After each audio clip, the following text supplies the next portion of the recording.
at Vinny's place, another interview in LA. And Bobbie Brown, how are you? I'm good. How are you? I'm good, thank you. We actually met on MySpace a few months ago, and I found you randomly. Yeah, you did. And I love stories, and I know that your story, you're one of my favourite people because, of course, Warrant, Cherry Pie, everyone knows that, and a bunch of other stuff you've done. But how did it all start for you with your story, even to modelling? So I heard that you did a little children's pageant, was it Miss Teen something? I was Miss Teen Louisiana, and then went to the Miss Teen USA pageant and got second in the nation.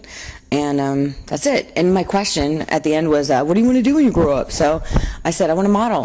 That's what I want to do. And I got some calls in my my room the next day and graduated high school and came out. Okay. And that was it. Came out from Louisiana then? Mm-hmm. Wow. Like immediately. So what was it like when you first got out here? Crazy. It was kind of crazy, but you know what's weird? I really adapted. I mean, I really fell into it and I loved it. Because I'm hyper and fast-paced and Louisiana's really slow.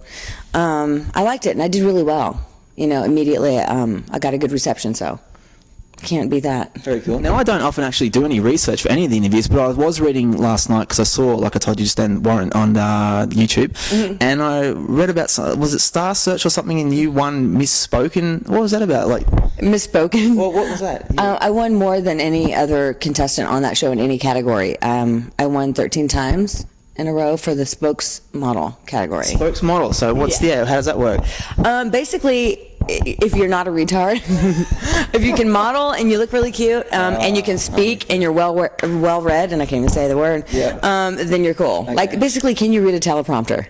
I'm with you now. Okay. Okay. Yeah. And I did it really well apparently. Oh. So what was that like when you were younger? I mean, was that a popular show? Did people recognize you all the time? It was huge. Yeah, it was huge. Yes, it was really cool. I got a lot of. I didn't end up winning the 100,000. Don't even talk to me about that. But but I got a lot of work because I was on the show so much, and then of course it goes into repeats. So then I was on the show for like 2 years straight or something crazy because I'd gone so many times.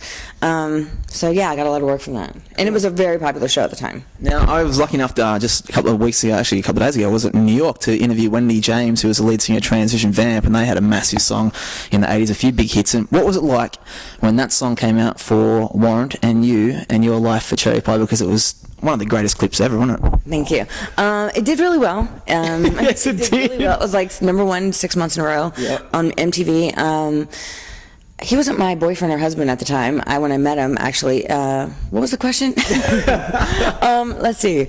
It was what was the question? Well, it was like such an amazing video and such an amazing, I guess, impact for you. Yeah. Like, what was it like life for you, like after that video? Yeah, and it wasn't the 80s, by the way. It was 90. Was it 90? 1990. Oh, there you go. Yeah, everybody always says that. I'm like, you're making me older than I am. Okay. It was early 90s, and it was awesome. It was great. I mean, I got a lot of attention, and it was a huge deal, you know? And then I ended up marrying him and we had a baby together, but it didn't work out. So, all right. Yeah, that didn't work out. The video was awesome. The video was awesome. And were you living in LA at the time when that all happened? Mm-hmm. So what was life like for you around this town? Because I know it's like if they see someone from Entourage or something, it's like, oh my God, but back then for you. I can imagine, right? You can own this town back then, yeah. Tell me some stories. Oh God, I'm writing a book. You have to read the book. No, I did. I went to a party the other day and this guy was trying to tell my friend like, oh man, she owned this town. I was like, really? He's like, I never let you know that, but you know. I'm like, okay, cool. Yeah, it was awesome. I mean, I never had to wait in line. People were giving me shit left and right, kissing my ass. But you know what that makes you? That makes you like a spoiled brat who, you know, I'm a lot nicer than I used to be, put it that way. I used to, you know, you don't really know out of fear. You just kind of, everybody's giving everything to you and kissing your ass, and you just kind of take advantage of that because you don't really, you know what I mean? I was young and... You know, you're like, fuck, I'm going to take advantage of this. So, but now I'm super nice. Yeah, but that would be a weird feeling, I mean, to have that kind of response back then. And did you find at times, even back then, that it was hard to deal with, or would you just sort of go with it and have a bit of fun? I took advantage of it, but only in the worst way possible. Like, I didn't focus on my career. I didn't take all those advantages, you know, and make something from it. I took advantage of like, oh, you're going to give me free drugs, or you're going to, you know, kiss my ass and let me in the club. Like, I was all about that. Okay. Unfortunately. Yeah, because I was freaked out, I guess. I was scared, you know what I mean? Everything comes to you at once, and you're like, whoa. Yeah. So I just went off the deep end. And so now, like, you know, you're just saying before, you got a young girl and everything, and you're writing a book. Like, how did that process all come about, and why did you do that? I came out in like 13 books in the past year and a half, like my name or some story, and I just finally went, you know what? I'm so self-deprecating and like a goofball, and I won't write a book that serves me, because those books kind of did. I wanted to tell my side of the story because I've got lots of stories. You know what I mean? Like I've got some crazy stories, and I'll, my friend says I put people on Front Street. Well, I'm real honest, so I don't care. Right. And I think it'll be funny and good. Have you got a title for it yet? Huh? Have you got a title? I do. It's an awesome title. It's called Do not forget it. It's called I can't even think of it now. Oh, a serial rock dater. A serial rock dater. Serial rock dater, sex, drugs, and cherry pie. Whoa. You like it? Yeah. It's good, right? So, that's the thing. I mean, I don't know much about your story, but I do know that you married the Janie guy, and I do know that you were with Tommy Lee or whatever. Mm-hmm. Was there crazy? Yeah. Has there been a few dudes in bands and stuff that you? Yeah.